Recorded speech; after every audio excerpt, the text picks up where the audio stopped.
Blockbuster versus Netflix. The year was 2000. If you wanted to watch a movie, you went to Blockbuster. It was a monopoly. You'd rent a VHS tape, watch it, and then forget to return it. And that's when their real business started. Blockbuster thrived on late fees. Forgot to return Titanic on time?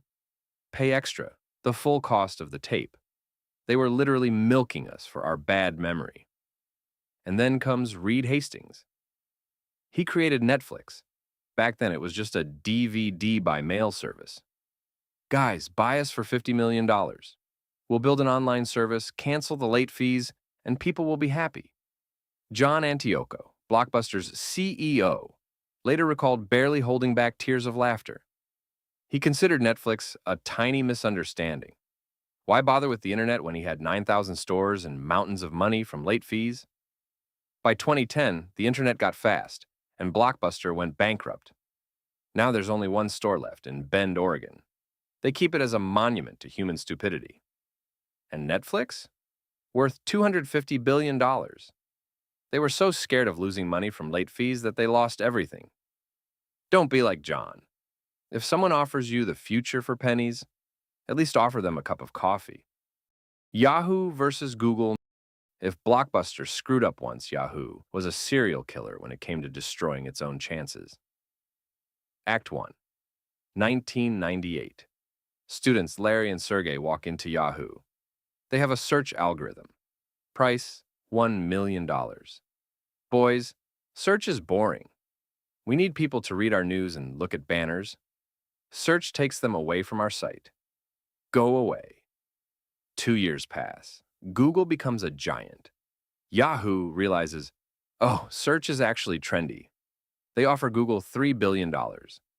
Google replies, too low, we want 5. Yahoo thinks, and says, expensive. We'll just build something ourselves. Act 2, 2008. Yahoo is already in a coma. Microsoft offers to buy them for $44 billion. What does Yahoo do? They say, we're worth more. We are legends. And they refuse. In 2016, they sold to Verizon for $4.8 billion. So they refused $44 billion, only to sell 8 years later for 10 times less. Geniuses. Pure geniuses. Nokia versus iPhone. In 2007, Nokia was king.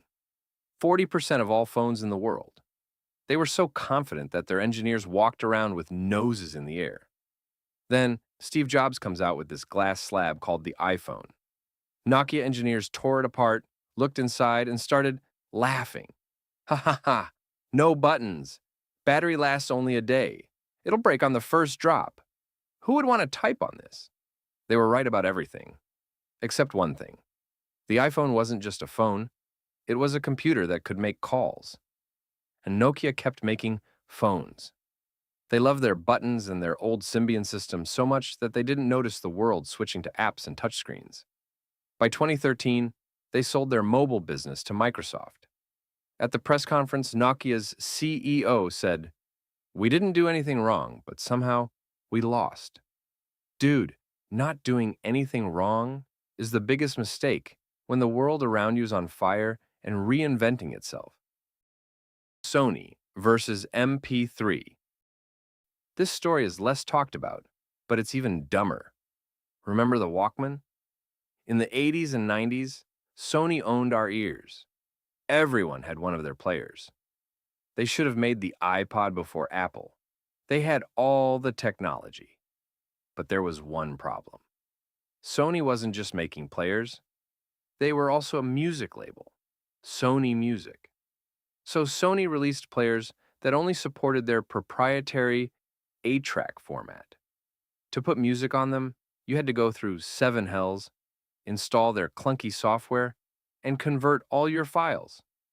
They were so afraid of piracy that they made their devices as inconvenient as possible. Meanwhile, Steve Jobs came along and made iTunes and the iPod, where everything worked in one click. Sony lost the market they created. They chose to protect their old discs instead of leading the digital revolution. Fear is a terrible business advisor. The phone is a toy. Let's go way back. Western Union. In the 19th century, they were gods of communication. The whole world used their telegraphs. Morse code, dots and dashes, the whole deal. Then, Alexander Graham Bell shows up. He says, "Guys, I invented something. You can talk with your voice over wires. Buy the patent for $100,000? They officially said no, calling the telephone a device with too many flaws and no commercial value. A few years later, they realized they had made the biggest mistake in history. They tried to create their own telephone network, but Bell sued them. In the end, Western Union had to exit the telephone business completely. Now they transfer money. They could have owned the entire mobile network in the world. MySpace versus Facebook. In 2005, MySpace was king. It was a place where all of us were designers. You could make a sparkly background and autoplay your favorite rock band. Then News Corp bought them. The corporate bosses said, "We need to recoup these $580 million as fast as possible." The site became heavy. It lagged, it froze, and when Facebook arrived, it looked like a clean operating room after a train station bathroom. MySpace prioritized profit over product. They stopped updating code, stopped fighting spam, and just buried people in ads. By the time they realized everyone had moved to Zuckerberg's platform, it was too late. They tried to pivot the site for music, for video, but that's like trying to turn a collapsing shack into a skyscraper. Easier to just tear it down and forget. Western Digital versus SSD. A fresh example. Kings of hard drives. For decades, they made spinning disks. When SSDs came along, faster and more reliable, they said, "Oh, that's expensive. No one will buy in large quantities." They delayed until newcomers like Samsung and Kingston took the market. Now Western Digital is trying to catch up, buying other companies to survive. Do you know the main moral of all these stories?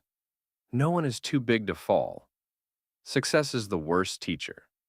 It convinces you that everything you're doing is right and will always work. But the truth is, somewhere right now, two students are sitting in a garage, inventing something that will destroy your business in 5 years. And if you laugh at them, like John at Blockbuster, well, I'll make a video about you. Comment below which company you think will be next on this list.